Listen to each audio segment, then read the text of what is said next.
Alors, l'épreuve de français du BM, ça stresse, pas vrai? Et pourtant, si je vous disais qu'elle est beaucoup, mais alors beaucoup plus prévisible qu'on ne l'imagine, c'est exactement ce qu'on va voir ensemble. On a analysé une décennie de sujets, de 2015 à 2024, et on va vous livrer une méthode super claire, basée sur des faits, pour que vous puissiez aborder cet examen avec un maximum de confiance. Alors, on est prêt à déchiffrer ce code? Parce que oui, c'est vraiment de ça qu'il s'agit. Faut savoir que derrière chaque épreuve, il y a une logique, des schémas qui reviennent tout le temps. Et aujourd'hui, on va les mettre à jour, tous ensemble. Et ça, c'est vraiment l'idée qui peut tout changer.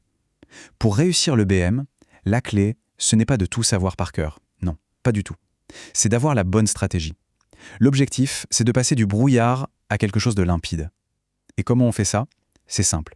En comprenant exactement ce que les correcteurs attendent. Notre analyse des anciens sujets va nous donner cette clé.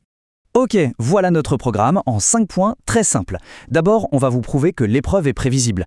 Ensuite, on vous donne les astuces pour déchiffrer n'importe quel texte. Après, on se concentre sur les points de grammaire qui rapportent le plus.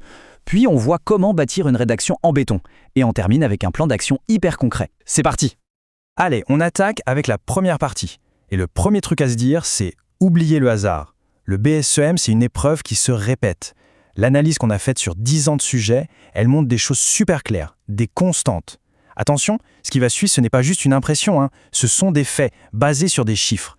Et la première constante, la voilà. Regardez-moi ce graphique. C'est sans appel, non? 90% des textes au BM sont argumentatifs.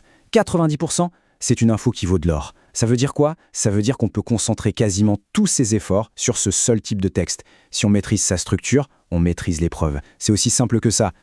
Ok, donc on a des textes argumentatifs. Mais ils parlent de quoi au juste? Eh bien, l'analyse, elle nous montre qu'il y a 2 gros thèmes qui reviennent tout le temps. D'un côté, tout ce qui est environnement, nature, vous savez, le climat, la pollution, ce genre de choses. Et de l'autre, des sujets de société, souvent liés à la technologie, les réseaux sociaux, le temps passé sur les écrans. Et regardez, la preuve, elle est là, sous nos yeux. À gauche, le sujet de 2018 sur le climat. À droite, celui de 2024 sur la nature. Il y a des années d'écart entre les deux, et pourtant, c'est la même grande thématique. Ça prouve bien que les sujets ne sont pas choisis au hasard.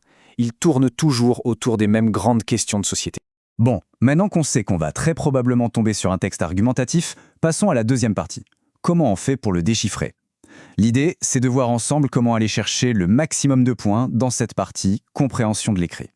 Le tout premier réflexe à avoir, c'est de trouver ce qu'on appelle la thèse. La thèse, c'est quoi? C'est tout simple, c'est l'opinion de l'auteur, l'idée principale qu'il va défendre. Et la super astuce, confirmée par notre analyse des sujets, c'est qu'elle est presque toujours dans le tout premier paragraphe. Pas la peine de chercher plus loin. Prenons un exemple concret, celui du BEM 2024. Le texte démarre comme ça, nous vivons dans un monde où la nature est de plus en plus fragilisée. Et voilà, la thèse est là, servie sur un plateau dès la première phrase. L'auteur a annoncé la couleur, tout le reste du texte va juste servir à prouver ce qu'il vient de dire. Quand on a repéré ça, on a déjà la clé pour comprendre tout le texte. Deuxième point, super important, les fameux rapports logiques. Les questions sur les mots de liaison comme « car »,« donc »,« pour que », elles tombent à chaque fois, systématiquement. Et pourquoi? Parce que dans un texte argumentatif, c'est ça qui fait tenir le raisonnement. Si on maîtrise la cause, la conséquence, le but, on comprend comment l'auteur construit son argumentation pour nous convaincre. C'est un peu le squelette de son texte. Allez, on enchaîne avec la troisième partie, les points de langue incontournables. Là, on va parler grammaire et conjugaison. Je sais, c'est souvent la partie qui fait un peu peur, mais l'analyse des sujets nous montre qu'en fait, avec quelques révisions bien ciblées, on peut aller chercher des points presque à coup sûr. Cette slide, c'est un peu votre pense-bête pour les points faciles. Très sérieusement, sur 10 ans d'épreuve, il y a 3 règles qui tombent tout le temps. D'abord, la condition. Si plus présent, ça donne du futur simple. Ensuite, le subjonctif, qu'on trouve quasi systématiquement après « il faut que ». Et enfin, la forme passive. Si on se concentre là-dessus, on s'assure déjà de bonnes réponses. On attaque maintenant un gros morceau, la 4e partie, comment rédiger une production écrite qui marche. La rédaction, c'est souvent ce qui impressionne le plus. Mais, vous commencez à comprendre le principe, là aussi, il y a une méthode, une structure que les correcteurs attendent et qui permet vraiment d'organiser ses idées et de viser la meilleure note. Et cette fameuse méthode, la voilà. C'est une structure super simple, en 3 parties, mais terriblement efficace. 1. Une intro pour présenter le thème et donner sa position, sa thèse. 2. Un développement avec 2 bons arguments et pour chaque argument, un exemple concret, c'est ça qui donne de la force. Et 3. Une conclusion pour résumer et redire clairement son avis. Avec ça, on a la charpente d'un texte qui tient la route. Et maintenant, attention, on vous livre le secret des correcteurs. Ce que vous voyez là, ce n'est pas une invention, c'est le barème de correction officiel du BEM 2024. Regardez bien, tout est marqué noir sur blanc. L'organisation, la cohérence, la correction de la langue. Le correcteur, il a ça sous les yeux quand il vous lit.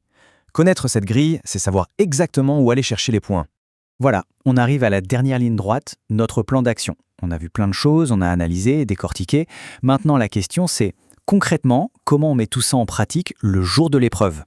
Le premier point de la stratégie, c'est le chrono. 120 minutes, 2 heures. Ça peut paraître long, mais ça passe très très vite. Chaque minute est précieuse et il faut bien la répartir entre la lecture du texte, les questions de compréhension, la grammaire et bien sûr la rédaction. Alors, on récapitule tout ça. Voilà la checklist gagnante. Point numéro 1, on identifie tout de suite le texte argumentatif. 2, on file chercher la thèse dans l'introduction. 3, on s'assure de maîtriser les 3 règles de grammaire qui tombent tout le temps. 4, on applique la structure en 3 parties pour sa rédaction. Et 5, un détail qui n'en est absolument pas un, on soigne sa copie. C'est le point le plus simple à obtenir. Et juste pour finir, une petite phrase tirée du corrigé officiel du BM 2024. Chaque petit geste compte pour sauver notre planète.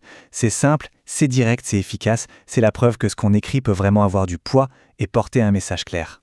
Et voilà, maintenant la méthode elle est posée. Elle est basée sur 10 ans de données, ce n'est pas du hasard, on sait que l'épreuve est prévisible, on sait ce que les correcteurs attendent. Finalement, la question ce n'est plus de savoir comment faire pour réussir, mais plutôt d'essayer de deviner le sujet de cette année. Alors, avec cette grille d'assises en tête, à votre avis, quel grand thème d'actualité a le plus de chances de tomber? Le jeu est lancé.